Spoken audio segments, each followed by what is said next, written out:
Balang araw, sa harap ng maraming tao, luluhod ang taksil na asawang iyan sa aking mga paa habang nanginginig ang kanyang boses sa pagsusumamo.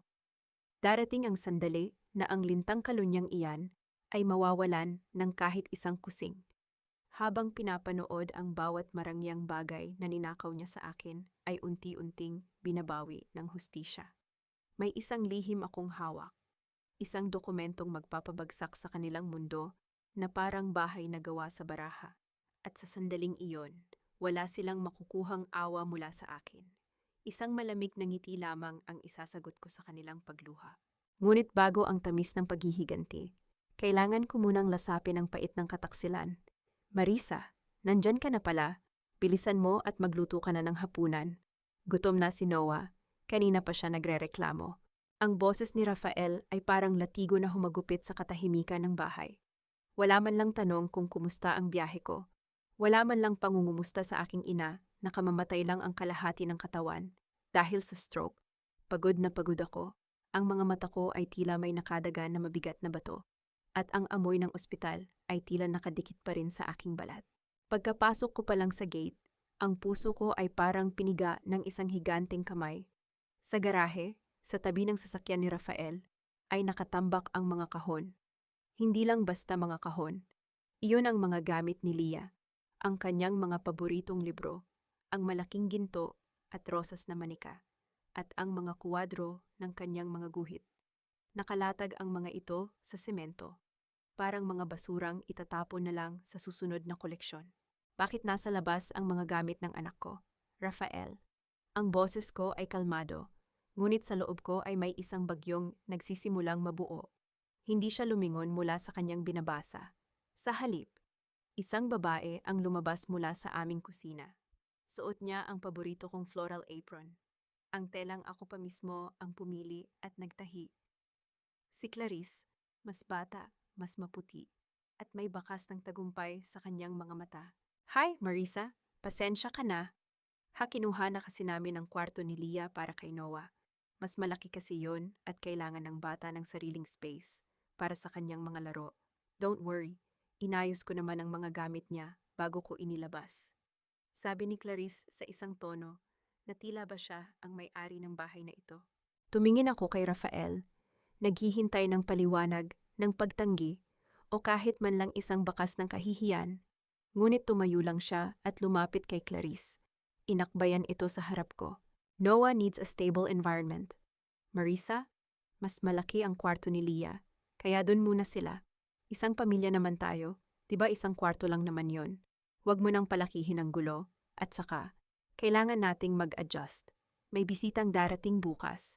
Ang board of directors ng kumpanya. I need the house to look perfect. Maglinis ka na rin pagkatapos mong magluto. Tiningnan ko ang orasan sa dingding. Mayroon na lamang akong 3 oras bago mag-alas 10 ng gabi. 3 oras para lunukin ang insultong ito o gumawa ng hakbang na hindi nila inaasahan. Naririnig ko ang mahinang iyak ni Leah mula sa aming sala. Nakaupo ang aking anak sa sofa, yakap ang kanyang tuhod, at nakatingin sa saradong pinto ng kanyang dating kwarto kung saan naririnig ang malakas na tunog ng telebisyon mula sa loob. Ang kwartong iyon ay binuo ko para sa kanya. Ang bawat pintura sa dingding ay pinaghirapan ko habang buntis ako. Ngayon, kinuha na ng isang batang hindi ko kilala at ng isang babaeng sumira sa aking tiwala. Hindi ako umiyak. Ang mga luha ay para sa mga mahihina. At sa gabing ito, ang kahinaan ay isang luho na hindi ko kayang bayaran. Nilapitan ko si Leah, hinalikan ang kanyang noo, at bumulong. Baby, go to the guest room first. Mommy will handle this. I promise. Tumayo ako at naglakad patungo sa kusina. Kinuha ko ang aking cellphone mula sa bulsa, hindi para tumawag ng pulis, kundi para buksan ang aking online banking app. May isang mensaheng bumulaga sa akin. Ang joint account namin ni Rafael para sa pag-aaral ni Leah sa kolehiyo ay bawas na ng 500,000 piso. Ang transaksyon ay ginawa kaninang umaga lamang. Saan mo dinala ang pera, Rafael? Tanong ko habang nakatalikod sa kanila. Pambili lang ng gamit para sa kwarto ni Noah, and I bought Clarice a small gift. She deserves it for taking care of the house while you were away. Sagot niya nang walang anumang pag-aalinlangan. Dahan-dahan kong ibinaba ang aking cellphone sa counter. Ang lamig ng marmol ay tila lumipat sa aking mga ugat. Sa halip na sumigaw, kinuha ko ang isang baso ng tubig at uminom ng dahan-dahan. Bawat lunok ko ay tila pagpapatibay ng aking paninindigan. Inisip nila na ang pananahimik ko ay pagsuko. Inakala nila na ang hindi ko pag-imik ay tanda ng aking pagkatalo. Hindi nila alam na sa bawat segundo ng aking pananahimik, isa-isa kong binubuo ang mga piraso ng kanilang pagbagsak. Habang kunwari ay naghahanda ako ng mga sangkap sa pagluluto. Mabilis kong kinuha ang isa pang cellphone na nakatago sa ilalim ng cabinet ng kusina, isang lumang unit na ginagamit ko para sa aking mga freelance accounting clients. Nagpadala ako ng isang maikling mensahe sa aking abogado. Attorney Sofia, ituloy na natin ang plano. Simulan mo na ang freeze order sa lahat ng asset na nakapangalan sa akin at sa aking lola. Ngayon na, nilingon ko si Rafael at Clarice na ngayon ay masayang nanonood ng cellphone sa dining table. Hindi nila alam na ang bahay na tinitayuan nila, ang upuang kinauupuan nila, at ang bawat sentimong balak nilang gastusin bukas ay hindi na kanila. Rafael, tawag ko sa kanya ng may malamig at matalas na tono. Ano na naman, inis niyang sagot. Sana ay naging masaya ka sa pagbili ng mga gamit para sa kwartong iyon. Dahil bukas, sisiguraduhin kong hindi lang ang kwartong iyan ang mawawala sa inyo, kundi pati na rin ang lahat ng bagay na akala nyo ay pag-aari nyo. Isang mabilis na tunog ng notification ang narinig mula sa cellphone ni Rafael. Ang kanyang mukha ay biglang namutla habang binabasa ang isang email. Isang email mula sa kanyang kumpanya tungkol sa isang audit. Na kailangang gawin bukas ng alas 8 ng umaga, isang audit na ako mismo ang nag-set up gamit ang aking mga dating koneksyon. Ngumiti ako ng tipid. Ang laro ay nagsisimula pa lamang at sa pagkakataong ito, hindi ako ang magiging biktima. Ang tiwala ay parang isang kristal na baso. Kapag nabasag, kahit anong pilit mong idikit, ang mga lamat ay mananatiling saksi sa pagkakasira nito. Ngunit sa gabing ito, hindi ko nabalak buuin ang basong iyon. Mas pipiliin ko pang gamitin ang mga matutulis na piraso nito upang hiwain ang bawat kasinungalingang bumabalot sa bahay na ito. Ang sakit na nararamdaman ko ay hindi na naghahanap ng gamot, kundi ng katarungan. Kinabukasan, ang sikat ng araw na pumasok sa bintana ng guest room ay hindi nagdala ng init, kundi ng isang malamig na katotohanan. Paglabas ko ng kwarto, bumungad sa akin sa sala ang aking biyenan na si Inay Lourdes. Nakaupo siya ng tuwid, nagtitimpla ng kape, habang masayang nakikipagkwentuhan kay Clarice na tila ba matagal na silang mag-ina. Lumapit ako sa kanya, ang bawat hakbang ko ay may bigat ng 10 taong pagsisilbi. Sa tradisyong Pilipino, dapat ay kukunin ko ang kanyang kamay at magmamano bilang tanda ng paggalang. Ngunit tumayo lamang ako sa harap niya. Ang aking mga kamay ay nanatiling nakakuyom sa aking gilid. Tumingin ako ng diretso sa kanyang mga matang dati ay puno ng pagmamahal. Ngunit ngayon ay may bakas ng pagtataksil. Marisa, bakit ganyan ka makatingin? Nasaan ang iyong modo? Ang boses ni Inay Lourdes ay puno ng awtoridad, na tila ba wala siyang ginawang mali. Ang paggalang, Inay, ay ibinibigay sa mga taong marunong rumespeto sa sagradong tahanan ng iba. Paano niyo nagawang patuluyin ang babaeng ito habang wala ako? Ang boses ko ay hindi nanginginig. Ito ay matigas na parang semento. Tumayo si Inay Lourdes. Inilapag ang kanyang tasa ng kape na lumikha ng isang matunog na pagtama sa mesa. Huwag mo akong pagsalitaan ng ganyan. Utang mo sa amin ang lahat. Marisa? Si Rafael ang bumubuhay sa inyo ni Lia habang ikaw ay nakaupo lang dito sa bahay. Kung gusto niyang magdala ng ibang tao rito, wala kang karapatang magreklamo. Clarice is a good woman. She makes my son happy. Unlike you who is always busy with numbers and silence. Isang mapait na ngiti ang sumilay sa aking mga labi. Ang utang na loob na lagi nilang isinusumbat ay ang tanikalang ginamit nila para itali ako sa loob ng 10 taon. Hindi na ngayon. Hindi ako sumagot. Tinalikuran ko sila at dinala si Lia sa hapag upang pakainin. Pagkatapos, mabilis akong pumasok sa aking lumang opisina. Sa loob ng bahay, ang kwartong bihirang pasukin ni Rafael. Dahil ayaw niya sa mga papeles, binuksan ko ang aking lumang computer. Alam ko ang bawat password sa bahay na ito dahil ako ang nag-ayos ng lahat. Pumasok ako sa cloud storage ng aming home security system. Habang mabilis na tumatakbo ang mga video, ang aking puso ay tila isang tambol na mabilis ang pagpalo. Doon ko nakita ang lahat. Isang buwan na ang nakalilipas. Habang inihahatid ko si Leah sa paaralan, pumasok na si Clarice sa bahay na ito gamit ang sarili niyang susi, ang susi na ibinigay ni Inay Lourdes. Nakita ko silang nagtatawanan sa aking kusina, umiinom sa aking mga baso, at nagpaplano kung paano nila unti-unting aagawin ang bawat sulok ng aking buhay.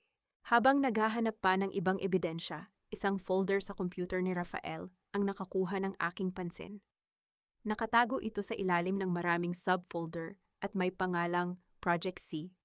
Nang buksan ko ito, hindi mga litrato ni Clarice ang nakita ko, kundi mga spreadsheet ng kumpanya.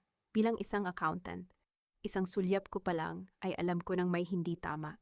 May mga pondong inililipat sa isang dummy account, mga halagang umaabot ng milyon-milyon. Anong laro ito, Rafael?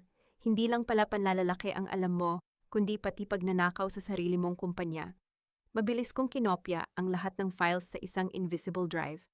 Sa gitna ng aking pagtatrabaho, naramdaman ko ang panginginig ng aking cellphone sa ibabaw ng mesa. Isang notification mula sa bangko. Nang buksan ko ang mensahe, tila tumigil ang pag-ikot ng mundo. Ang joint account na inilaan ko para sa kolehiyo ni Leah, ang perang pinag-ipunan ko, mula sa aking mga sideline na trabaho at mga matitipid na peso sa loob ng 10 taon, ay tuluyan ng naubos. May isang huling transaksyon na naganap 10 minuto lang ang nakalilipas. Ang natitirang balanse, 500 piso. 500 piso na lang ang halaga ng 10 taon kong pagtitipid para sa kinabukasan ng aking anak. Ninakaw niya ang kinabukasan ni Leah para sa kasalukuyan ng kanyang kalunya. Sa labas ng pinto, narinig ko ang malakas na tawa ni Clarice at ang boses ni Rafael na nangangako sa kanya ng isang bagong kotse.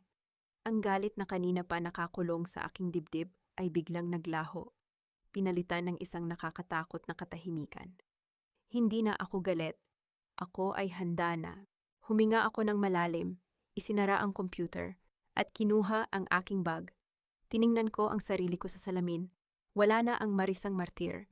Ang nakikita ko na ngayon ay isang babaeng may plano, may ebidensya, at may pusong gawa sa bakal. Lalabas ako ng bahay na ito ngayon upang kitain si Attorney Sofia. Ngunit bago iyon, dadaan muna ako sa garahe. Tiningnan ko ang mga gamit ni Leah na nakatambak pa rin doon. Kinuha ko ang kanyang paboritong notebook at isinulat ang isang pangalan na nakita ko sa Project C folder. Isang pangalan na magiging mitya ng pagsabog ng kanilang mundo. Magmakaawa ka hanggat gusto mo. Ngunit ang bawat sentimong ninakaw mo ay babalik sa aking mga kamay, habang pinapanood mo ang iyong marangyang buhay na naglalaho. Darating ang araw na ang babaeng iyan na itinatago mo sa aking tahanan ay iiwan ka rin dahil wala ka ng silbi.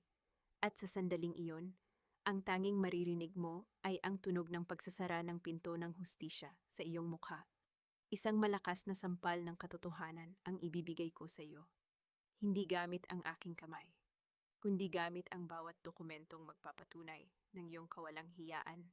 Wala kang kwentang asawa. Marisa, pera lang to. Kikitain ko pa to. Kubato, huwag mong gawing big deal ang pagkuha ko sa savings ni Leah. Dahil para rin naman sa atin ang ginagawa ko. Ang boses ni Rafael ay umalingaw-ngaw sa pasilyo, puno ng kayabangan at kawalan ng respeto. Tinitigan ko ang aking cellphone, kung saan nakapaskil ang nakakaawang balanse na 500 piso.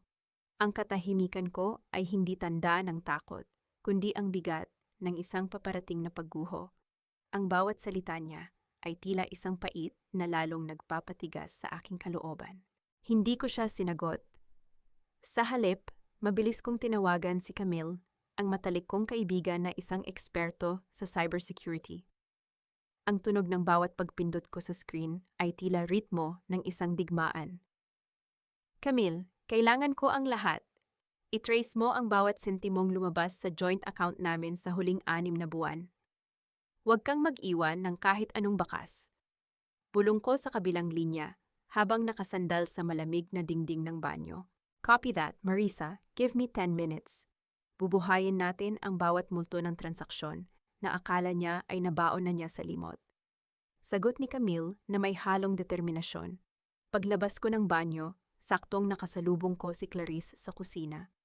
Hawak niya ang paborito kong mug, ang regalo sa akin ni Leah noong nakaraang Mother's Day.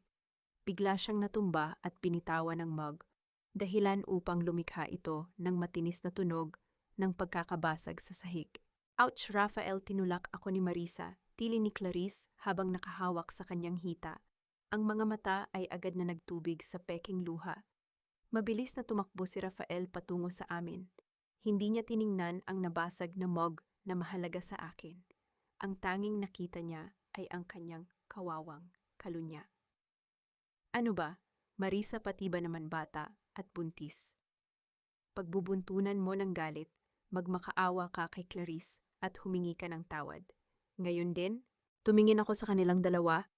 Ang hitsura nila ay parang isang masamang eksena sa isang murang palabas. Nice acting, Clarice. You should be in a teleserye. Pero sa susunod, siguraduhin mong may audience na maniniwala sa'yo.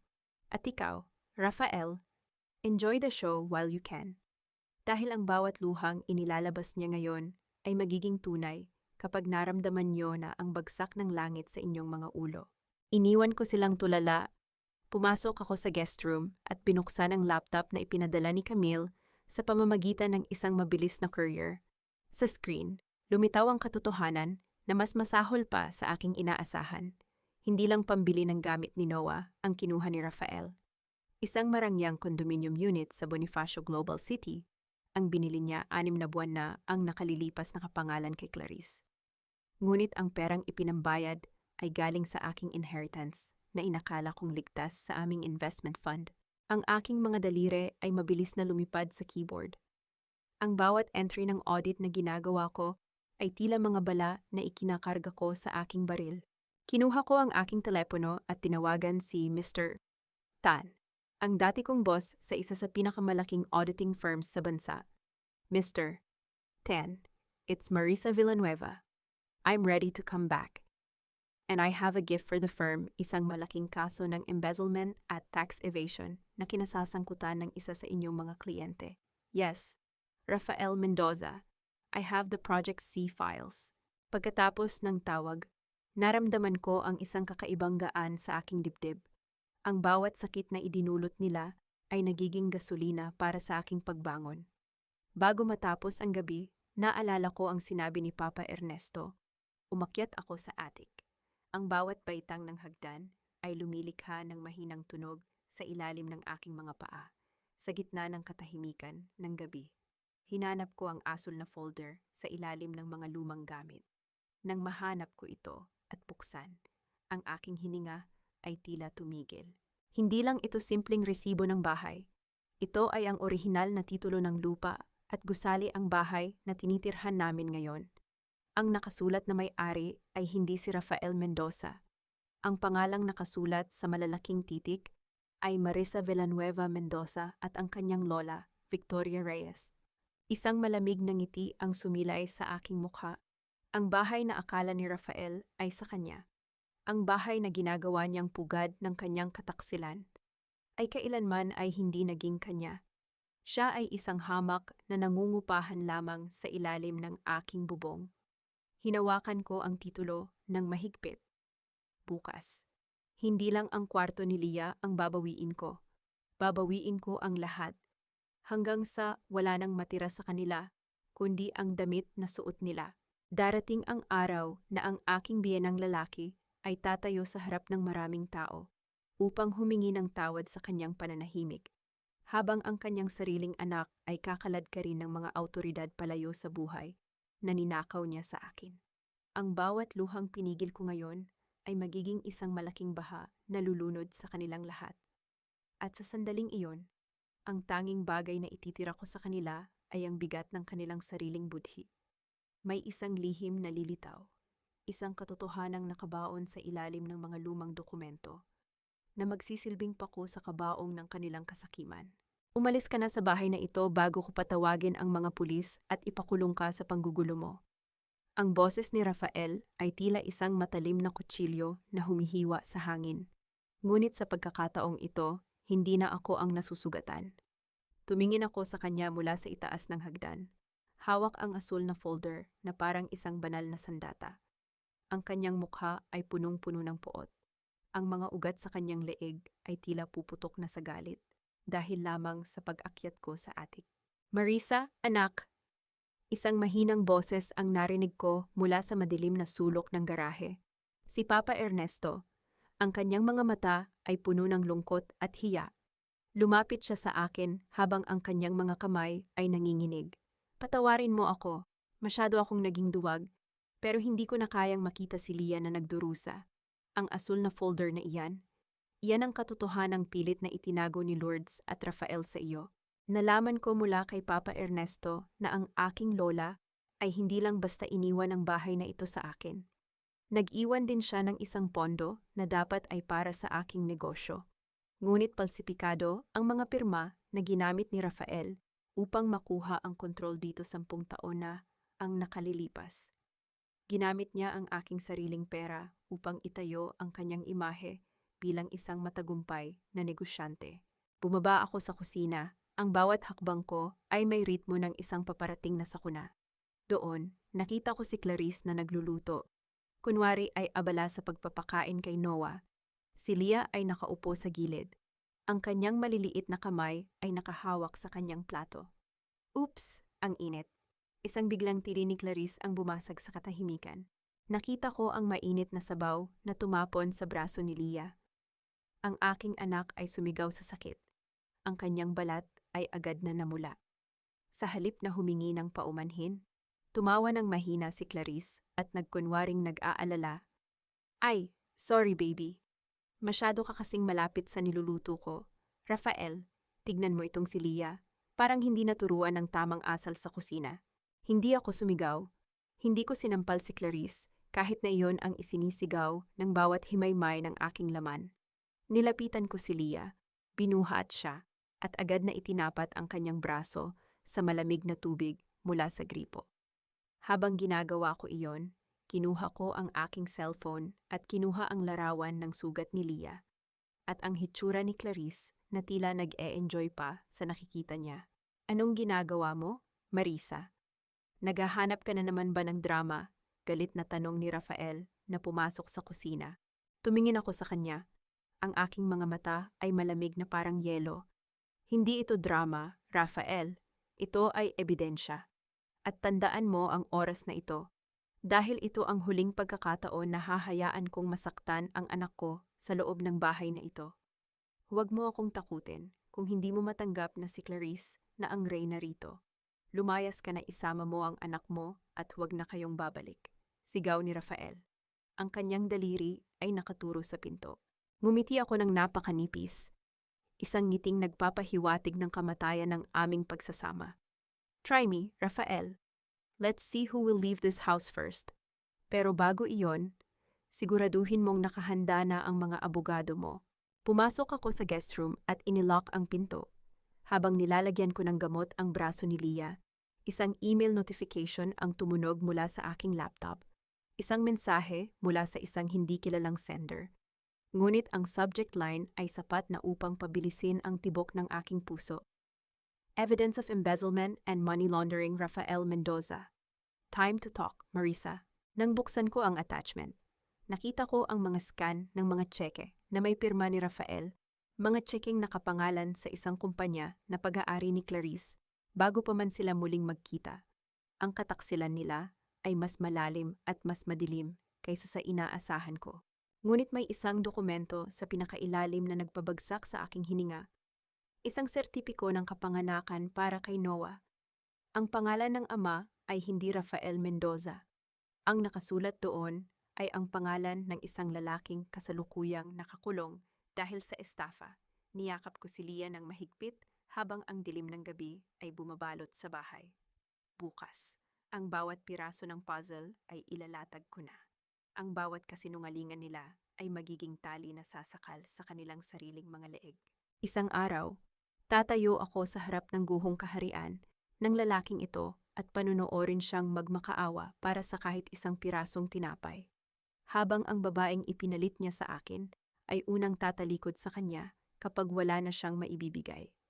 Ang bawat luhang inubos ko sa 10 taon ng paninilbihan ay magiging isang malupit na baha na lulunod sa kanilang mga pangarap. At sa sandaling iyon, ang tanging ititira ko sa kanila ay ang mapait na lasa ng pagsisisi. May isang sikretong sasabog sa loob ng kumpanya. Isang bombang ako mismo ang nagtanim na magtatapos sa kanyang karera sa isang kurap lang ng mata. Anong karapatan mong ipahiya ako sa harap ng maraming tao? Marisa, isang malaking insulto ito. Ang card ko, declined sa harap mismo ng cashier. Habang binibili ko ang lahat ng gusto ni Clarice, ang sigaw ni Rafael ay yumanig sa mga pader ng aming sala. Ang kanyang mukha ay kasing pula ng apoy sa sobrang hiyang dinanas niya sa mall. Ngunit sa halip na manginig sa takot, dahan-dahan kong ibinaba ang aking tasa ng tsaa sa mesa. Ang tunog ng porselana ay tila isang tuldok sa kanyang walang kwentang litanya. Tumingin ako sa kanya nang may malamig na ngiti, isang ngiting hindi niya kailanman nakita sa loob ng 10 taon. Hindi iyon insulto, Rafael, iyon ay tinatawag na financial reality check. Binawi ko lang ang access mo sa mga account na ako naman ang nagpondo mula sa simula. Formal kong sagot habang tinitignan ang aking mga kuko. Pera ko iyon, ako ang nagtatrabaho sa kumpanya. Bulyaw niya. Ang kanyang kamao ay nakakuyom na tila anumang sandali ay handa siyang manakit. Correction, Rafael. Nagtatrabaho ka sa kumpanyang itinayo gamit ang inheritance ko at ayon sa aking huling audit. Ang bawat sentimong ginagastos mo para sa mga alahas at mamahaling gamit ni Clarice ay galing sa savings ni Leah. Ngayon, pinutol ko na ang supply ng hangin sa iyong kasakiman. Lalong nagalit si Rafael. Humakbang siya nang mabilis patungo sa akin. Ang kanyang kamay ay itinaas ng mataas. Handang ilapat ang isang marahas na sampal sa aking mukha. Ngunit bago pa man dumapo ang kanyang palad, itinaas ko ang aking cellphone. Go ahead, Rafael. Isampal mo. Naka-livestream ako ngayon sa social media account ng iyong kumpanya. Ipakita mo sa buong board of directors kung anong klaseng family man ang kanilang vice president. Hinihintay nila ang iyong susunod na galaw. Hamon ko sa kanya, ang boses ko ay matatag at puno ng awtoridad. Biglang tumigil ang kanyang kamay sa hangin. Ang takot ay mabilis na humalili sa kanyang galit nang makita niya ang pulang icon ng live sa screen. Napaatras siya, humihingal sa halo-halong hiya at poot. Sa gilid, lumabas si Clarice mula sa kwarto. Yakap ang umiiyak na si Noah. Rafael, nagugutom na si Noah. Sabi mo kakain tayo sa labas. Bakit wala tayong mabili kahit gatas? Reklamo niya sa isang boses na tila nagmamakaawa para sa atensyon. Tumingin ako kay Clarice at pagkatapos ay sa bata. Lumakad ako patungo sa cabinet at kinuha ang isang pakete ng instant noodles.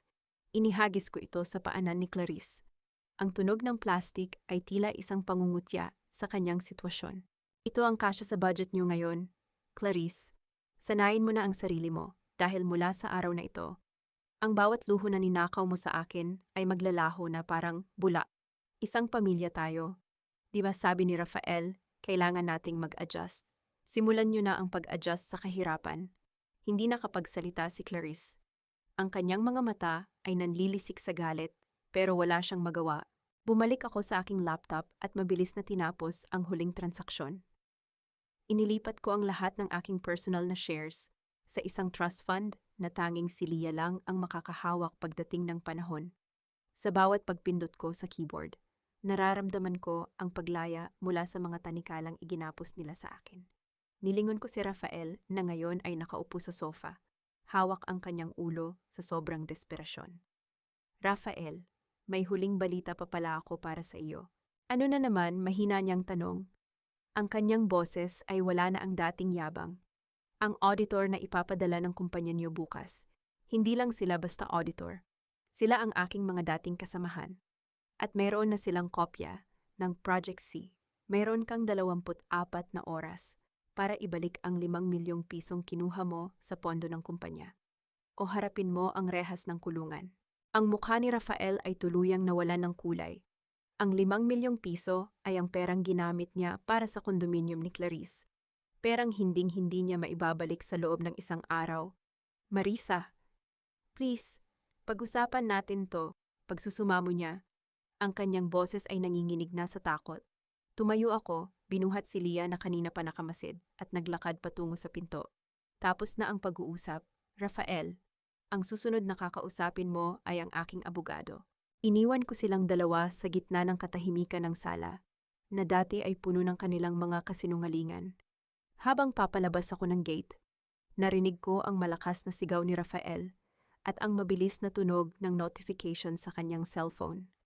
Ang balita ng kanyang pagkakasuspend ay dumating na mas maaga kaysa sa inaasahan niya. Darating ang araw na ang babaeng ito ay luluhod sa gitna ng lansangan, habang tinatalikuran ng lahat ng taong niloko niya.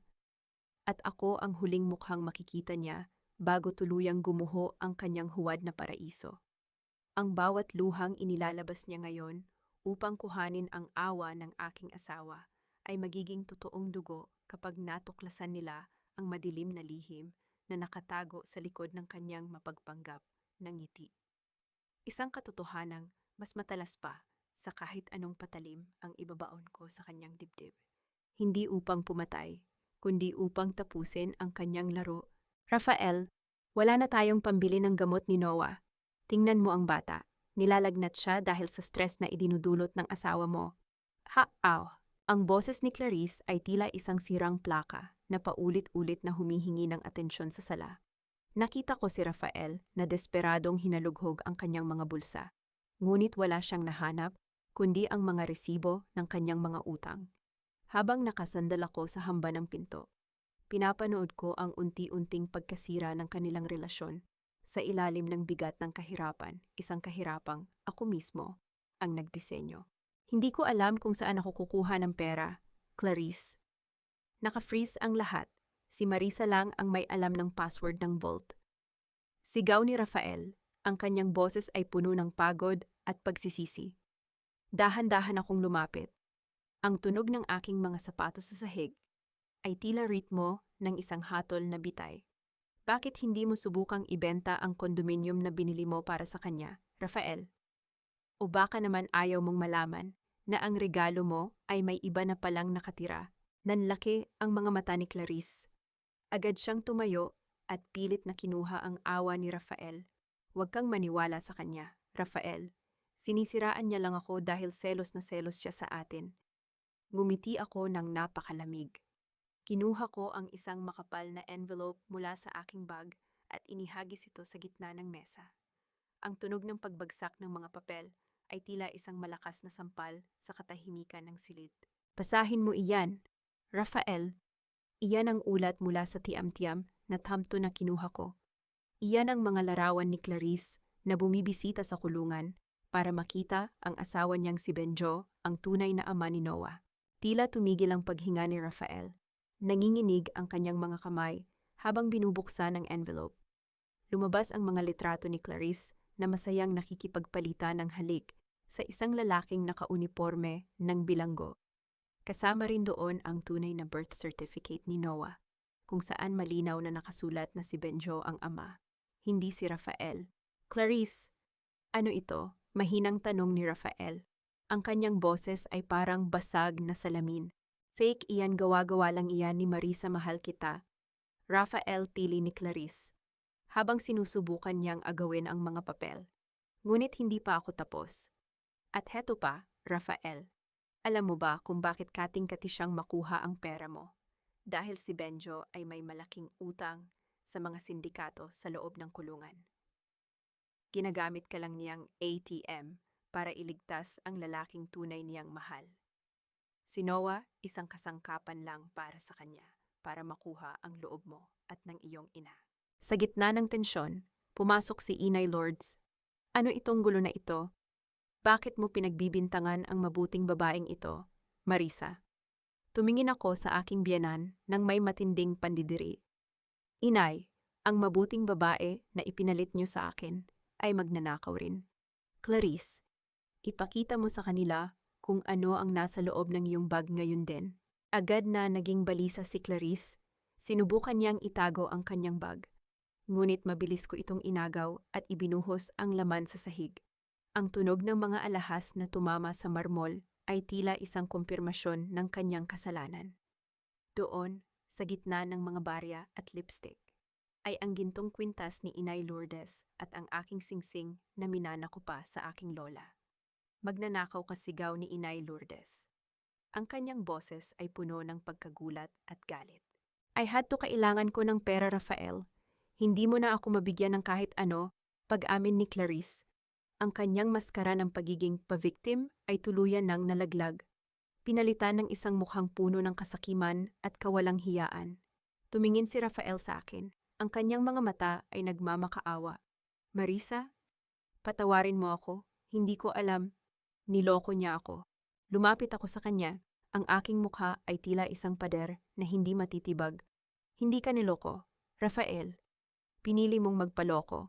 Pinili mong itapon ang 10 taon natin para sa isang kasinungalingan. At ngayon, oras na para bayaran mo ang bawat sentimong kinuha mo sa anak ko. Kinuha ko ang aking cellphone at may pinindot na button. Ang tunog ng sirena ng pulis sa labas ng aming gate ay nagsimulang uminog. Papalapit ng papalapit. Anong ginawa mo? Marisa, takot na tanong ni Rafael. Tinawagan ko ang mga pulis para sa pagnanakaw ni Clarice. At tinawagan ko rin ang iyong kumpanya para ibigay ang huling piraso ng ebidensya ng iyong embezzlement. Tapos na ang oras niyo sa bahay na ito. Ang bawat salita ko ay tila isang hatol na walang hanggan. Habang pinapanood ko ang pagpasok ng mga awtoridad sa aming sala, naramdaman ko ang isang kakaibang katahimikan sa aking puso. Ang bawat taksil ay may katapat na kabayaran. At sa gabing ito, sinisiguro kong walang matitira sa kanila kundi ang abo ng kanilang mga kasalanan. Darating ang araw na ang bawat pilit mong pagtatago sa iyong baho ay magsisilbing mitsa ng isang pagsabog, nawawasak sa iyong huwad na dangal sa harap ng buong mundo. Ang bawat piking ngiti at pabalat-bungang kabutihan na ipinapakita mo sa iyong mga kasamahan ay mapapalitan ng matinding kahihiyang hinding-hindi mo na mabubura. Kahit anong pagmamakaawa ang gawin mo, isang matinding dagok ang matitikman mo. Kung saan ang iyong pinakaiingatang reputasyon ay dudurugin ko sa harap mismo ng mga taong pinakakinatatakutan mong makakita ng iyong tunay na pagkatao. Marisa, please, just for tonight, magpanggap tayo na okay ang lahat.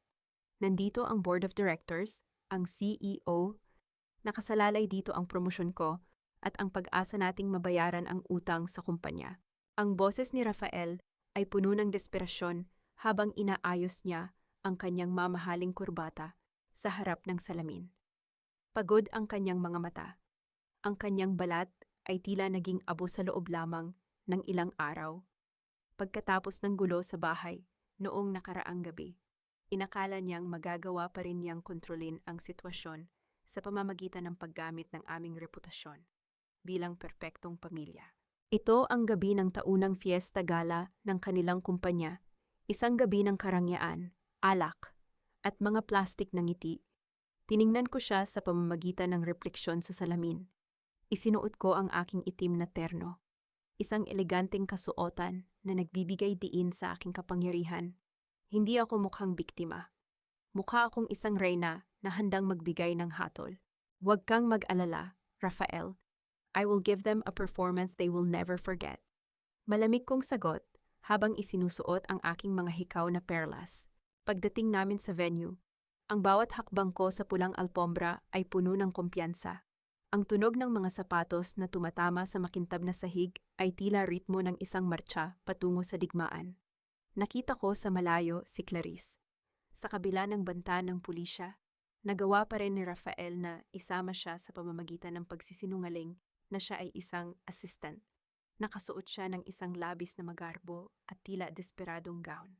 Sinusubukang umakto na parang kabilang siya sa mataas na lipunan. Nang lumapit ang CEO at ang kanyang asawa sa amin, agad nang ngumiti si Rafael ng malapad. Ang kanyang kamay ay mahigpit na nakahawak sa aking baywang, isang paghawak na tila ba pag-aari niya ako. Mr. CEO, this is my lovely wife, Marisa. And this is Clarice, our new administrative assistant who's helping us with the event tonight. Pakilala ni Rafael. Ang kanyang boses ay nanginginig ng bahagya. Ngumiti ako ng napakatamis. Isang ngiting kasing talas ng isang labaha. Actually, Rafael, you're being too modest. Sabi ko habang humaharap sa CEO. Clarice is much more than an assistant. Siya ang aming bagong kasambahay na espesyalista sa paglilinis ng mga kwarto. Kaya nga ba pati ang kwarto ng anak ko ay nilinis niya para sa sarili niya. Diba, Clarice? Tila tumigil ang paghinga ng lahat sa aming paligid. Ang tunog ng mga basong nag-uumpugan sa malayo ay tila naging malakas na ingay sa biglang katahimikan. Namutla si Clarice. Ang kanyang mga kamay ay nanginginig habang hawak ang kanyang baso ng wine. Si Rafael naman ay tila gustong lamunin ng lupa. Ang kanyang mga mata ay nanlilisik sa galit, pero hindi siya makakibo. Marisa, what are you saying? Lasing ka na ba? Pabulong na banta ni Rafael sa aking tenga. Hindi ko siya pinansin. Nagpatuloy ako sa pagsasalita ng malakas, sapat upang marinig ng mga katabing lamesa. Oh, and by the way, Rafael, don't forget to tell them about your Project C investment. It's so successful that even the auditors are excited to talk to you about it tomorrow morning. 5 million pesos is quite a large amount for a family man to lose, isn't it? Isang malakas na bulungan ang nagsimulang kumalat sa loob ng ballroom. Ang bawat mata ay nakatuon na ngayon kay Rafael. Ang kanyang maskara ng pagiging perpektong ehekutibo ay unti-unting natutunaw sa ilalim ng matinding ilaw ng chandelier. Lumapit si Inay Lourdes. Sinusubukang itigil ang aking pagsasalita. Marisa, itigil mo na ang kahihiyang ito. Wala kang utang na loob sa pamilyang nagbigay sa iyo ng lahat. Sigaw niya ng pabulong habang hinahawakan ang aking braso ng mahigpit. Hinarap ko siya. Ang aking tingin ay tila isang apoy na sumusunog sa kanyang pagkatao. Inay, ang utang na loob ko ay natapos na nang ibigay mo ang susi ng bahay ko sa babaeng ito. Tapos na ang panahon ng pagtitiis ko. Simula ngayon, ang kahihiyang nararamdaman nyo ay bayad lamang sa bawat luhang ibinuhos ko sa loob ng 10 taon. Binitawan ko ang kanyang kamay at naglakad patungo sa gitna ng silid, kung saan nakatayo ang aking dating boss na si Mr. Tan kasama ang iba pang mga opisyal ng kumpanya. Ang bawat hakbang ko ay tila pag-angkin sa aking kalayaan. Sa gitna ng tensyon, tumayo si Mr.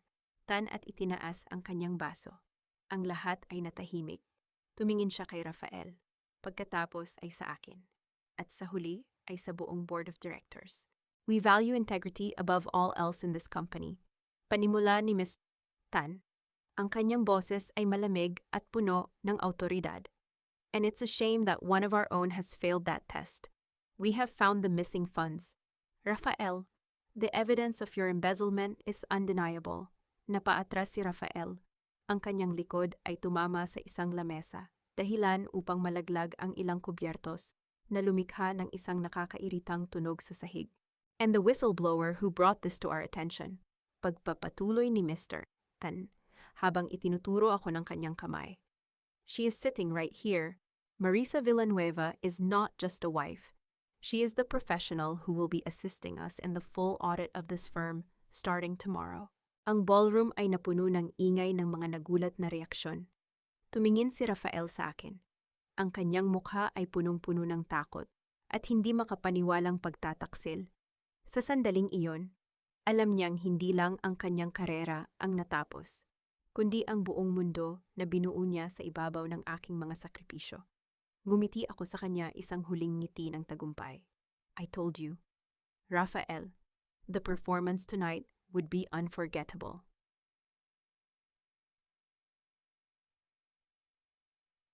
Darating ang sandali na ang bawat pagsisikap mong idikit ang mga piraso ng iyong gumuho na buhay ay magsisilbing paalala lamang kung gaano kalalim ang iyong pagkakasala.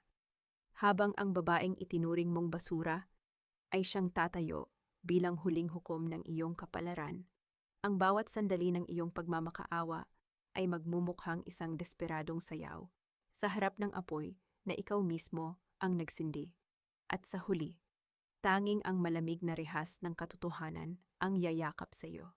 Isang huling pagbubunyag ang gigising sa iyo mula sa iyong panaginip, kung saan malalaman mong ang bawat luhong ibinigay mo sa iba ay utang na ngayon na kailangan mong bayaran ng iyong sariling kalayaan. Ang katahimikan sa loob ng sasakyan pauwi mula sa gala ay mas masakit pa sa anumang sigaw. Ang tanging naririnig ay ang mabigat na paghinga ni Rafael at ang mahinang paghikbi ni Clarice sa likod. Pagpasok namin sa bahay, ang dilim ng sala ay tila sumasalamin sa aming mga hinaharap puno ng anino at kawalan ng katiyakan. Sinisira mo ako. Marisa, sinira mo ang lahat ng pinaghirapan ko. Isang marahas na sigaw ang kumawala kay Rafael habang padabog niyang inihagis ang kanyang coat sa sofa. Dahilan upang tumama ito sa isang florera na muntik ng mahulog. Tumingin ako sa kanya ng walang kaba. Hindi kita sinira, Rafael. Inilahad ko lang ang katotohanang matagal mo nang itinatago sa ilalim ng iyong mga mamahaling suit.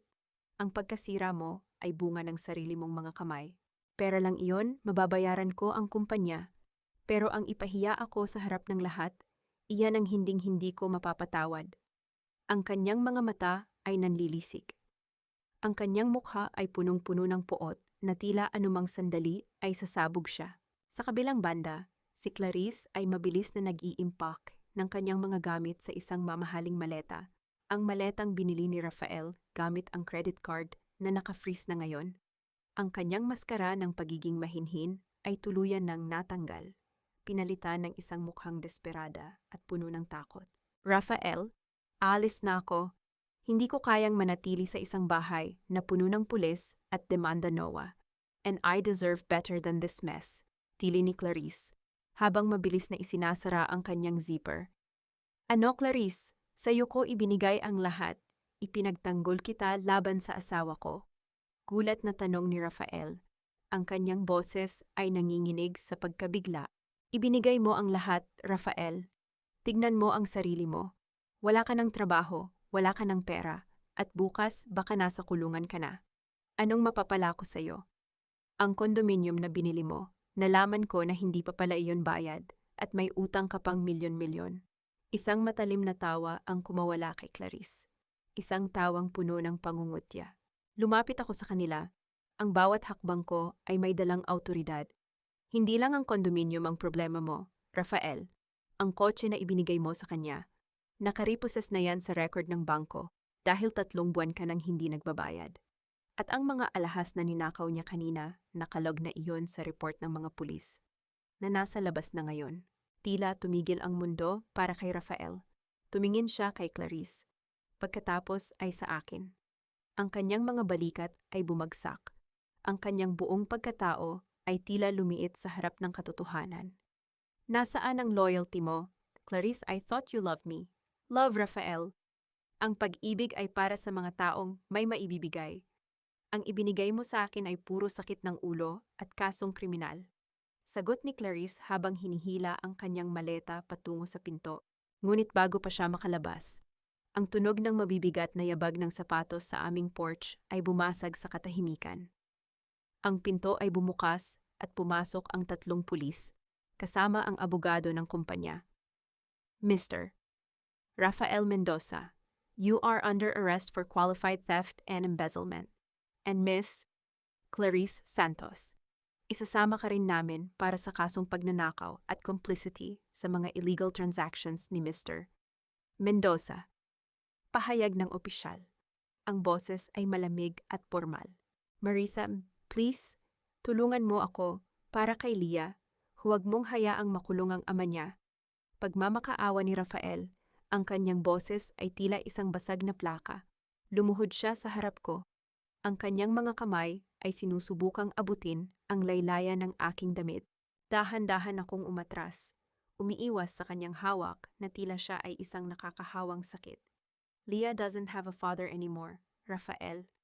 Ang amang kilala niya ay namatay na noong gabing itinapon mo ang mga gamit niya sa garage para sa isang kasinungalingan. Ang taong nasa harap ko ngayon ay isang estranghero na kailangang managot sa batas. Habang pinoposasan si Rafael at Clarice, narinig ko ang malakas na pagprotesta ni Clarice at ang mahinang iyak ni Rafael. Ang tunog ng mga bakal na nag-uumpugan ay tila isang matamis na musika para sa aking mga tainga, ang tunog ng hustisya. Naiwan ako sa gitna ng sala, kasama ang aking biyenang si Lourdes, na ngayon ay tulala at umiyak sa isang sulok. Wala akong naramdamang awa. Ang tanging nararamdaman ko ay ang kalayaan ng isang ibon na nakawala sa isang madilim na hawla. Lumapit ako sa pinto at binuksan ito ng malawak. Ang malamig na hangin ng madaling araw ay humaplos sa aking mukha. Tumingin ako sa labas, kung saan ang mga ilaw ng sasakyan ng pulis ay unti-unting lumalayo. Dala ang mga anino ng aking nakaraan. Inay Lourdes, tawag ko nang hindi lumingon. Ang mga gamit nyo ay nasa labas na rin. May sasakyang darating para ihatid kayo sa maliit na kwartong kinuha ko para sa inyo. Mula sa araw na ito, ang bahay na ito ay para lamang sa amin ni Leah. Isinara ko ang pinto at inilock ito isang tunog ng pagsasara na nangangahulugang tapos na ang kanilang panahon. Sa loob ng bahay na ito, ang tanging mananatili ay ang katotohanan at ang aming bagong simula. Ang bawat kasinungalingang itinanim mo sa loob ng maraming taon ay aanihin mo na ngayon sa gitna ng malamig at walang pusong silid ng hukuman, kung saan ang tanging batas na mangingibabaw ay ang katotohanang pilit mong ibinaon. Darating ang sandali na ang bawat mapanirang salitang ibinabato mo laban sa akin ay babalik sa iyo, bilang isang matalim na susugat sa iyong sariling dangal sa harap ng batas. Isang huling paghuhukom ang magaganap at sisiguraduhin kong ang tanging maiuuwi mo ay ang bigat ng iyong pagkatalo habang binabawi ko ang bawat piraso ng buhay na ninakaw mo sa aking anak. Your Honor, ang aking kliyente ay isang huwarang ama at asawa. Si Marisa ang nagpabaya sa kanyang pamilya upang unahin ang kanyang sariling ambisyon. Ang boses ng abogado ni Rafael ay umalingaw-ngaw sa loob ng silid ng korte, puno ng maling akusasyon at mapanirang teorya. Nakaupo ako sa tapat nila. Ang aking likod ay tuwid na parang isang kawayan sa gitna ng bagyo. Hindi ako kumikibo. Hindi ako nagpapakita ng anumang emosyon. Tumingin ako kay Rafael na nakaupo sa tabi ng kanyang abogado. Ang kanyang mukha ay puno ng piking pagsisisi. Sinusubukang kuhanin ng simpatsya ng huwis. Sa likuran niya, nakita ko si Inay Lourdes na panakanakang umiiyak sa kanyang panyo. Natila ba sila ang biktima sa kwentong ito? Tumayo si Attorney Sofia Cruz, ang aking abogado, nang may kalmado ngunit nakakatakot na awtoridad. Your Honor, nais naming ipakita ang mga ebidensyang magpapatunay kung sino talaga ang nagpabaya at nanamantala sa loob ng tahanang ito. Sa isang malaking screen sa loob ng korte, nagsimulang tumakbo ang mga video mula sa aming home security system. Ang unang clip ay ang gabi ng aking pagbabalik. Ang buong silid ay natahimik nang makita ang imahe ni Leah, ang aking maliit na anak, na nakatayo sa gitna ng garage habang yakap ang kanyang gintong manika, umiiyak sa tabi ng mga kahon ng kanyang mga gamit na itinapon ng walang pakundangan. Naririnig sa video ang boses ni Rafael. No one needs the room more, Leah, just sleep on the sofa. Nakita ko ang pagkunot ng noo ng huwes. Isang matinding tensyon ang bumalot sa paligid, ngunit hindi pa doon nagtatapos. Ipinakita ni Sofia ang susunod na video, ang kuha ni Clarice, na sinasaktan ang batang si Noah sa kusina, dahil lamang sa paghingi nito ng gatas, at ang pagtatanggol ni Rafael sa maling gawi ng kanyang kalunya. Your Honor, nais din naming tawagin ang aming huling saksi, deklara ni Sofia. Bumukas ang pinto ng silid at pumasok si Papa Ernesto. Ang kanyang mga hakbang ay mabagal ngunit tiyak. Nakita ko ang gulat sa mga mata ni Rafael at ang biglang pagtahimik ni Inay Lourdes. Papa, anong ginagawa mo rito? Pabulong na sigaw ni Rafael. Ang kanyang boses ay nanginginig na sa takot. Tumayo si Papa Ernesto sa stand at sumumpa sa katotohanan. Your Honor, narito ako dahil hindi ko na kayang sikmurain ang kasamaang ginawa ng sarili kong anak. Nakita ko kung paano magsakripisyo si Marisa sa loob ng 10 taon. Nakita ko kung paano niya pinunan ang bawat kakulangan ni Rafael. At nakita ko rin kung paano palsipikahin ni Rafael ang mga dokumento ng bahay at ang mga lagda sa trust fund ni Marisa upang punduhan ang kanyang kataksilan. Inilabas ni Papa Ernesto ang isang lumang asul na folder, ang orihinal na titulo, at ang mga liham ng aking lola na nagpapatunay na ang lahat ng ari-arian ay sadyang inilaan para sa akin at kay Lia. Your Honor, sapat na ang mga ebidensyang ito upang patunayan ang financial abuse, buraot na panloloko, at ang hindi angkop na pag-uugali ng nasasakdal. Pagtatapos ni Sofia, pagkatapos ng ilang oras na deliberasyon, tumayo ang huwis para sa kanyang pinal na hatol. Ang tunog ng kanyang pag-upo ay tila isang hatol na bitay para kay Rafael. Base sa mga ebidensyang inilatag, ang korte ay nagpapasya na ibigay ang ganap na custody ng batang si Lia kay Marisa Villanueva. Ang lahat ng ari-ariang nakapaloob sa titulo ng tahanan sa Mendoza Street ay ibinabalik sa pangalan ni Marisa. At dahil sa napatunayang pandaraya at paglustay ng pondo, inaatasan ng nasasakdal na si Rafael Mendoza na bayaran ang lahat ng halagang kanyang kinuha sa loob ng 30 araw. Narinig ko ang mahinang pagdaing ni Rafael habang bumabagsak siya sa kanyang upuan. Ang kanyang abogado ay wala nang masabi. Tumingin ako kay Rafael hindi nang may galit, kundi nang may matinding kawalan ng pakialam. Siya ay wala nang puwang sa aking mundo. Niyakap ko si Lia na kanina patahimik sa tabi ko. We're going home, baby. Sa totoong home natin. Ngunit habang papalabas kami ng korte, ang tunog ng mabibilis na yabag ng sapatos sa semento ay pumukaw sa aming atensyon. 4 na pulis ang humarang kay Rafael sa mismong pintuan ng gusali. Mr. Rafael Mendoza, may panibago kaming warrant para sa iyong pag-aresto tungkol sa kasong qualified theft at embezzlement mula sa iyong kumpanya, sabi ng opisyal habang inilalabas ang mga posas. Ang matalim na tunog ng pag-lock ng posas sa mga pulso ni Rafael ay umalingaw-ngaw sa pasilyo. Tumingin siya sa akin. Ang kanyang mga mata ay punong-puno ng desperasyon at huling pagsusumamo. Hindi ko siya nilingon. Nagpatuloy ako sa paglalakad palayo. Hawak ang kamay ng aking anak, habang ang liwanag ng araw sa labas ay tila nagbibigay ng basbas sa aming bagong simula. Ang bawat anino ng nakaraan ay dapat nang walisin upang bigyang daan ang liwanag ng isang bagong umaga. At sisiguraduhin kong walang matitirang kahit isang bakas ng iyong amoy sa loob ng tahanang ito na dinumihan mo ng iyong mga kasinungalingan. Darating ang sandali na ang bawat luho na tinatamasa mo noon sa ilalim ng aking bubong ay magiging isang mapait na alaala na lamang habang nagtitiis ka sa dumi at hirap na sadyang inilaan para sa mga taong walang dangal. Isang huling paglilinis ang gagawin ko, kung saan ang bawat gamit na hinawakan mo ay itatapon ko sa apoy.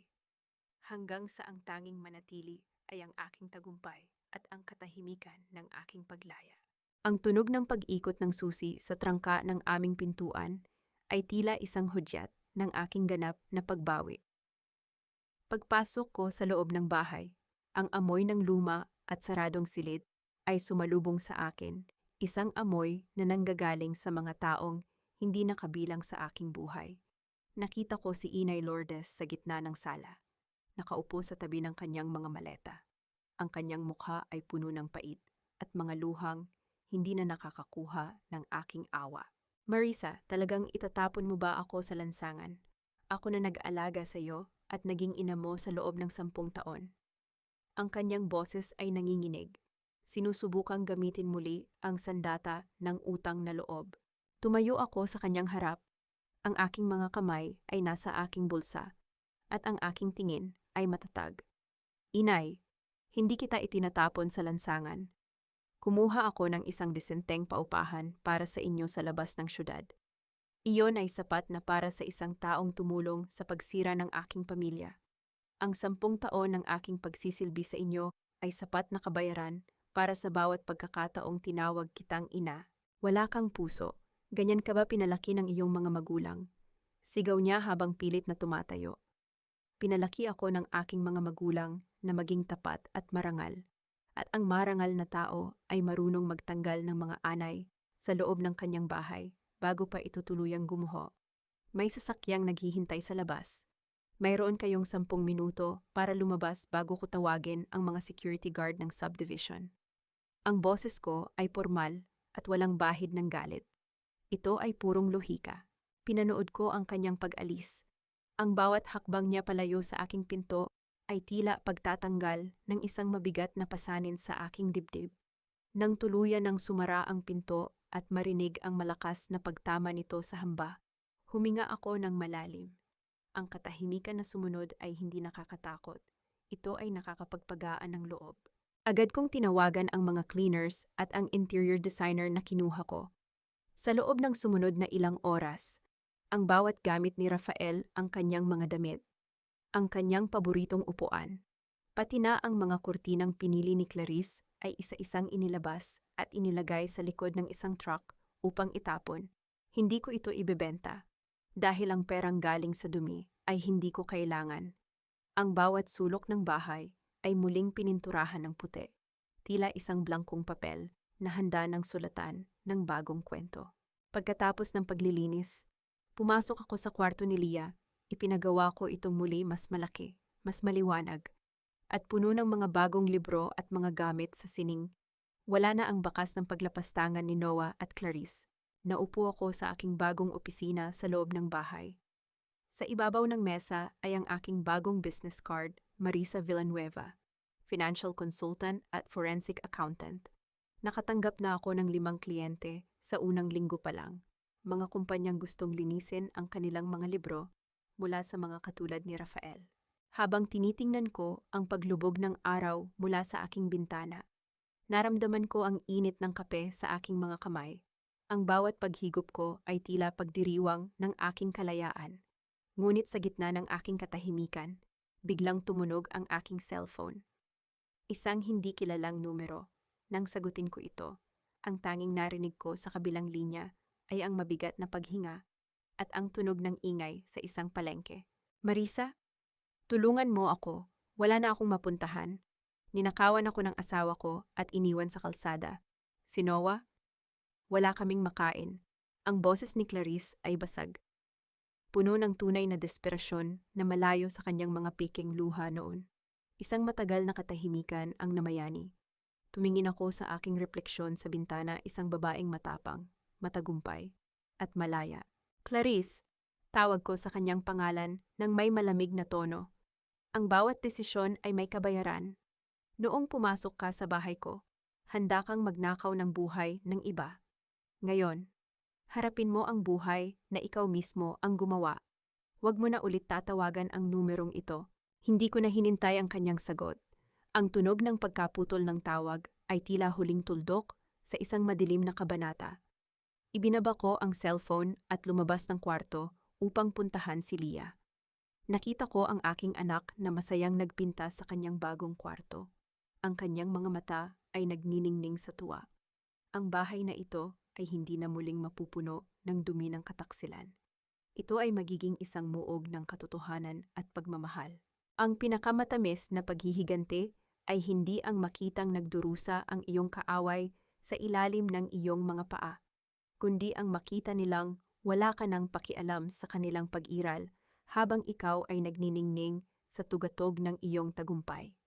Darating ang sandali na ang bawat alaala ng kanilang kataksilan ay magiging isang hamak na alikabok na lamang sa iyong mga sapatos, habang sila ay nananatiling nakabaon sa putik ng kanilang sariling mga pagkakamali. Isang huling paghaharap ang magaganap, hindi upang magpatawad, kundi upang ipakita sa kanila na ang mundong sinira nila ay pinalitan ko ng isang kaharian na hinding-hindi na nila muling mapapasok. Isang taon ang mabilis na lumipas. Nakatayo ako sa harap ng salamin sa aking bagong opisina sa Makati. Ang suot kong navy blue na power suit ay tila isang baluti ng aking bagong pagkatao. Ang tunog ng aking mga sapatos habang naglalakad ako sa makintab na sahig ay nagbibigay ng katiyakan sa bawat hakbang. Sa labas ng aking bintana, ang mga ilaw ng syudad ay tila mga bituin na sumasaksi sa aking muling pagbangon. Marisa, handa na ang lahat sa ballroom. Hinihintay na ng mga press at ng Board of Accountants ang iyong talumpati. Ang boses ni Camille ay puno ng katuwaan habang pumasok siya sa silid. Ngumiti ako sa aking refleksyon. Ngayong gabi, tatanggapin ko ang parangal bilang Forensic Accountant of the Year. Ang kumpanyang dati ay pinagtatrabahuhan ni Rafael ay isa na ngayon sa aking pinakamalaking kliyente. Sila mismo ang humingi ng tulong sa akin upang linisin ang duming iniwan ng dati nilang Vice President. Bago kami bumaba, kinuha ko ang isang dokumento mula sa aking drawer. Ito ang huling ulat tungkol sa kaso ni Rafael. Siya ay nahatulan ng 15 taong pagkabilanggo ng walang piyansa. Ang kanyang mga ari-arian ay tuluyan ng na-liquidate upang bayaran ang kanyang mga utang. Si Clarice naman ay kasalukuyang nahaharap sa panibagong kaso ng estafa. Sa ibang probinsya, matapos niyang subukang lokohin ang isa pang pamilya. Walang anuman ang naramdaman ko, kundi ang malamig na katotohanan ng karma. Pagdating namin sa gala, ang bawat mata ay nakatuon sa akin.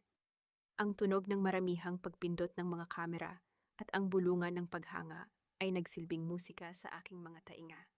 Sa gitna ng karamihan, nakita ko si Miguel. Hawak niya ang isang kumpol ng mga puting rosas. Ang kanyang mga mata ay nagniningning sa pagmamalaki.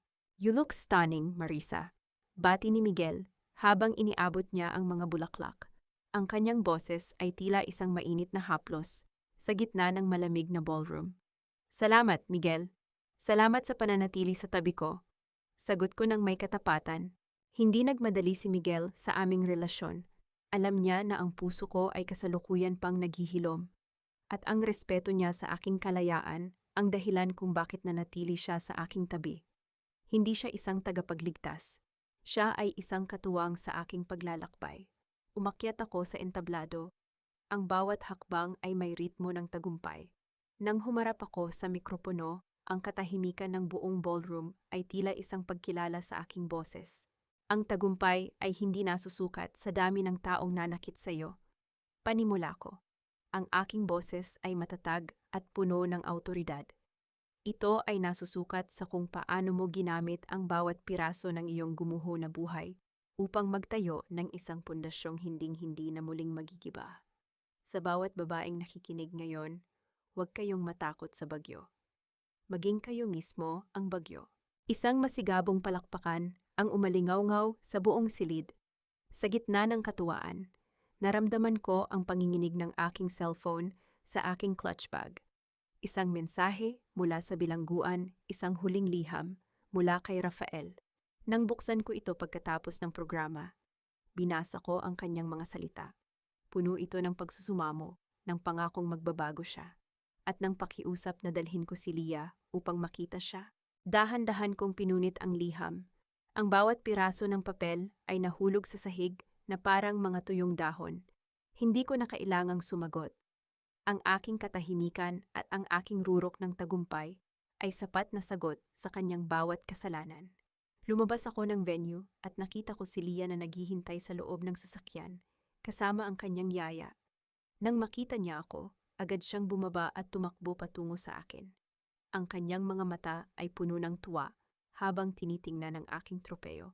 "Mommy, are we going to our vacation now?" Tanong niya nang may masiglang boses. "Yes, baby. Pupunta tayo sa lugar kung saan ang tanging maririnig natin ay ang tunog ng dagat at ang ating sariling mga tawa." Sagot ko habang niyayakap siya ng mahigpit. Tumingin ako sa madilim na langit. Ngunit sa halip na takot, tanging kapayapaan ang aking naramdaman. Ang bawat anino ay tuluyan ng naglaho. Ang bukas ay hindi na isang banta, kundi isang pangako. Sinasabi nila na ang oras ang pinakamagaling na manggagamot ng sugat. Ngunit para sa akin, ang tunay na lunas ay ang pagtanggap sa sariling lakas at ang pagpili na huwag nang maging biktima kailanman. Ang bawat hapdi ng nakaraan ay nagsilbing uling na nagpanatili sa apoy ng aking determinasyon. Ngayon, habang pinagmamasdan ko ang malawak na asul na dagat mula sa beranda ng aming rest house sa Batangas, patid ko na ang bawat alon na humahalik sa pampang ay simbolo ng aking muling pagsilang malinis, malaya, at hindi matitinag. 2 taon na ang lumipas mula nang huli kong makita ang mga anino ng kataksilan. Ang aking kumpanya, ang Villanueva Empowerment at Financial Consulting, ay hindi na lamang isang maliit na opisina. Ito ay naging isang kanlungan para sa mga kababaihang dumanas ng pang-aabuso sa pananalapi at emosyon. Sa bawat kliyenteng lumalapit sa akin, nakikita ko ang aking dating sarili, natatakot, nalilito. Ngunit may pagnanais na lumaban. Ang bawat kasong na ipapanalo namin ay isang tagumpay laban sa kawalang katarungan. Nakaupo ako sa isang rattan na upuan. Hawak ang isang baso ng sariwang juice. Ang tunog ng mga dahon ng niyog na naglalakip sa hangin ay tila isang banayad na kanta ng pasasalamat. "Mommy, look at my sandcastle. It has a big tower for us," sigaw ni Leah mula sa dalampasigan. Ang aking anak ay lumaki ng may tiwala sa sarili. Wala na ang takot sa kanyang mga mata. Ang kanyang mga tawa ay dalisay. Malayo sa mga higpi noong gabing itinapon ang kanyang mga gamit. Sa kanyang bawat guhit at bawat laro, nakikita ko ang isang batang alam ang kanyang halaga dahil nakita niya kung paano ipinaglaban ng kanyang ina ang kanilang karangalan. Naramdaman ko ang isang mainit na presensya sa aking tabi. Si Miguel, hindi siya nagsalita. Sa halip ay dahan-dahan niyang inilapag ang kanyang kamay sa ibabaw ng aking balikat. Ang kanyang haplos ay hindi mapang-angkin. Ito ay isang tahimik na pangako ng suporta. "You look peaceful, Marisa," pabulong na sabi ni Miguel. Ang kanyang boses ay may lalim ng katapatan na hinding-hindi ko naramdaman kay Rafael. Tumingin ako sa kanya at ngumiti. "I am Miguel, sa wakas. Nahanap ko na ang katahimikang hindi nakadepende sa kahit kanino. Alam mo, may nagpadala ng mensahe sa opisina kanina." Dagdag niya habang dahan-dahang hinahawakan ang aking kamay. Si Rafael. Sinusubukan niya raw humingi ng maagang parol, ngunit tinanggihan ito dahil sa mga bagong ebidensya ng kanyang iba pang mga anomalya na lumitaw kamakailan. At si Clarice, balita ko ay nasa isang malayo ng probinsya. Nagtatago sa mga taong pinagkakautangan niya. Huminga ako ng malalim, hinahayaan ang sariwang hangin na punuin ang aking mga baga. Ang balitang iyon ay wala ng epekto sa aking puso. Ang galit ay naglaho na. Pinalitan ng isang matinding kawalan ng pakialam. Ang karma ay hindi isang bagay na kailangan kong bantayan. Ito ay isang batas ng kalikasan na kusa ring darating sa mga taong naghasik ng kasamaan. Hayaan mo na sila, Miguel. Sila ay mga bahagi na lamang ng isang lumang libro na matagal ko nang isinara at itinabi sa madilim na sulok ng bodega. Sagot ko nang may kapanatagan. Humarap sa akin si Miguel. Ang kanyang mga mata ay nagniningning sa ilalim ng papalubog na araw. "Marisa, I've waited for 2 years. Gusto ko lang malaman, handa ka na bang sumubok muli? Hindi bilang asawa na magsisilbi, kundi bilang katuwang na mamahalin at rerespetuhin." Dahan-dahan niyang inabot ang aking mukha. Ang kanyang hinlalaki ay banayad na humaplos sa aking pisngi. Ang agwat sa pagitan namin ay tila napuno ng isang kuryente ng pag-asa, ang tinatawag nilang kilig, na akala ko ay wala na. Ngunit ang aking pagtugon ay hindi dahil sa desperasyon, kundi dahil sa isang malayang pagpili. Lagi tayong may pagkakataon para sa isang bagong simula, Miguel. Ngunit sa pagkakataong ito, ang simula ay para sa ating dalawa na may pantay na lakas at respeto. Bulong ko habang isinasandal ang aking ulo sa kanyang balikat. Ang bawat bituin na nagsisimulang magpakita sa langit ay tila mga saksi sa aking ganap na pagbawi. Ang bawat dusa, bawat luha, at bawat pagtataksil ay naging mga hakbang patungo sa rurok na kinalalagyan ko ngayon. Ang tahanan ay hindi pala nabubuo dahil sa pangalan ng lalaking nakasulat sa mga dokumento. Ang tahanan ay matatagpuan sa loob ng isang pusong natutong magpatawad sa sarili. Pusong may sapat na tapang na tumayo sa gitna ng unos. At pusong marunong magmahal nang walang kinatatakutan. Tumingin ako sa aking refleksyon sa salaming pinto ng rest house. Ang nakikita ko ay hindi na ang Marisang martir. Ang nakikita ko ay si Marisa Villanueva, isang reyna ng kanyang sariling mundo. Isang ina na may dangal. At isang babaeng hinding-hindi na muling magpapaapi. Ang kwentong ito ay hindi tungkol sa kung paano ako nasira. Ito ay tungkol sa kung paano ko binawi ang bawat piraso ng aking buhay. At kung paano ko ito binuo ng mas matatag, mas maganda, at mas makapangyarihan kaysa noon. Ako si Marisa Villanueva at ito ang aking tagumpay.